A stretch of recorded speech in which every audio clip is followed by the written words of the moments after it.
Where's Michael? From the UNICEF, and we've heard a lot about the training and skills, and so if in brief, please, in terms of time, if you don't mind. Sorry, I know I'm cutting you short, but if you don't mind. Good evening. I fully understand that I'm the last hurdle between the reception and a very long day. So we'll keep it brief, short, and I hope entertaining. My name is Michael. I'm working for UNICEF. UNICEF is a UN specialized agency safeguarding the rights of every child in 190 countries and territories. We had a very long day. No need to emphasize that. The key moment for me today was when one of the young students over there, Dauphine, was asking the panelists, so how do you plan on getting the youth involved? And she was adding, I expect an answer. And I think Dauphine has every right to expect an answer, and even more than that, she has the right to be a part of the answer. And this is basically what I will talk about now, the African Drone and Data Academy, which is being established by UNICEF with Virginia Tech in Malawi.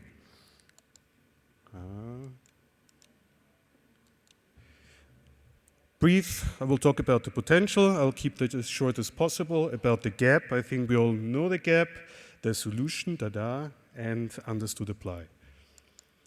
So UNICEF and the government of Malawi opened the drone testing corridor some 2.5 years ago, and we used it for a lot of different applications. One of them was using AI for image classification. You can see how a computer is able to harvest data out of high-resolution drone maps. What can we use that for? For example, in order to fight cholera. So we were mapping an area of 54 square kilometers of the townships in Lilongwe during the cholera outbreak. We took high-resolution maps to the residents, telling them this is how it looks like, this is the way cholera is being transmitted. And we used artificial intelligence to tell us how many houses there were, how many pit latrines, where we had open dump sites, unprotected water sources, and we could create a heat map enabling us to make infrastructure decisions or to guide first responders. Another thing we did was the flood response. Last year's February-March, in the south of Malawi after Idai, together with the government of Malawi, Red Cross and Globi. So you can see on the right side a map that was created by my colleague Tautis, and it was then analyzed by Globi to show you how the water levels is rising.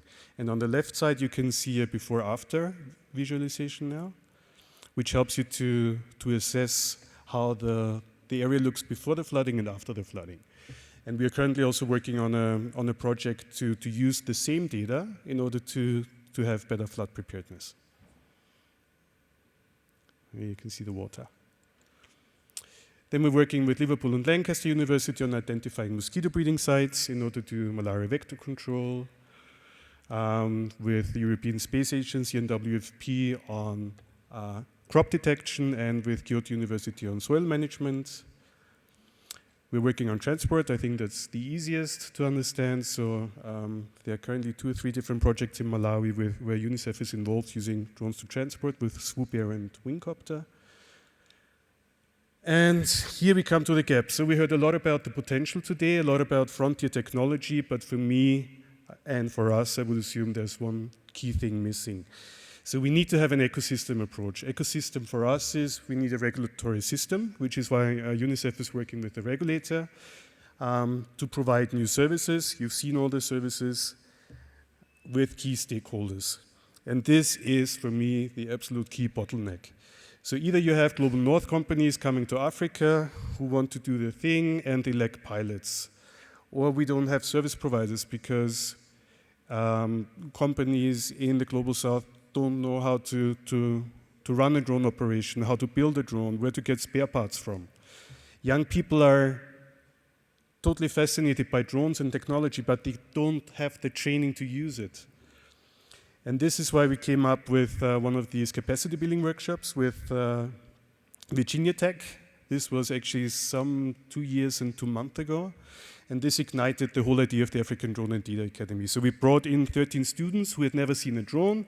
And after 3 days of building, they were using cardboard and 3D printed materials, and Virginia Tech staff was guiding them. And after 3 days, they actually built these drones you can see up there. And then we took them to the drone testing corridor in Kasungu. And on the right hand, you can see Dumi, who is now also part of the African Drone and Data Academy team, when he's launching his drone for the first time using a bungee. And you will see how he launches it, but have a look for yourself.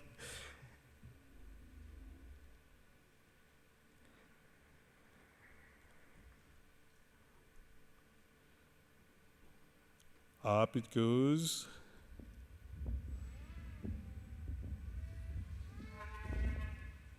And bang.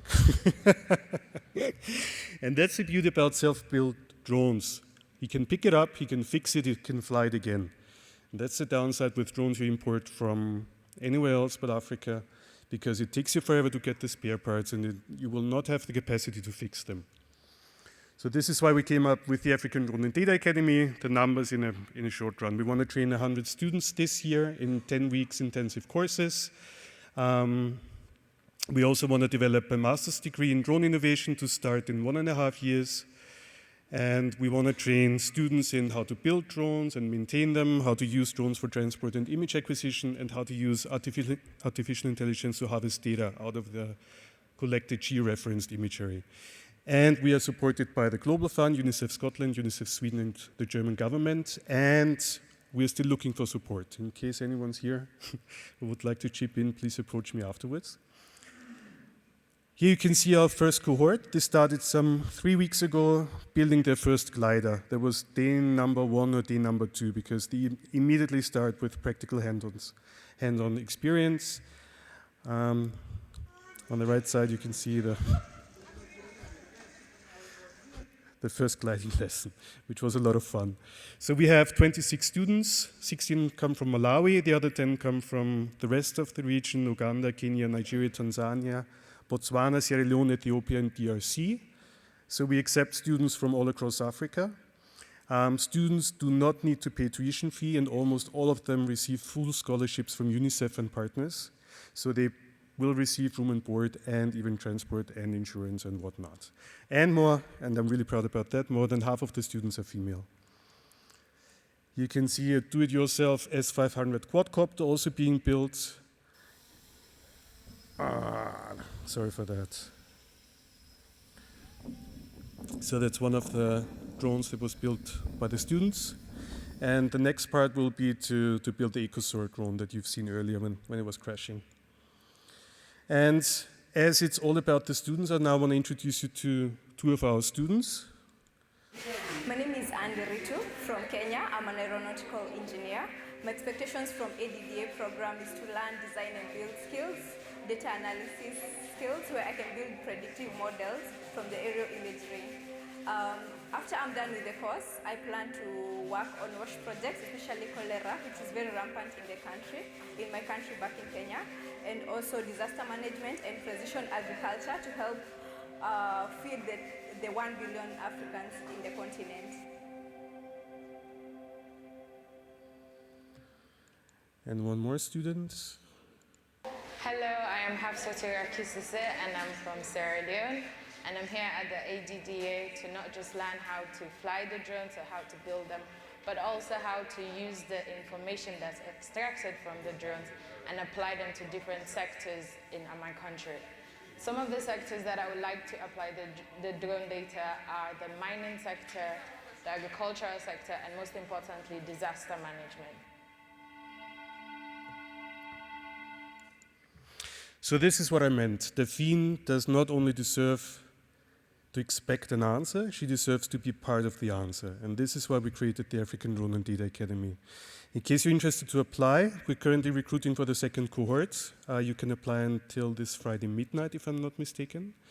And you see the link here. I'm done with the presentation. I was really rushing. If you have questions, please approach me afterwards. And Brian, our EDD project manager, should be somewhere here, raising his arm. Oh yeah, sitting there in the back, and we're more than happy to respond to all of your questions. Thanks so much for having me. George? Thank you.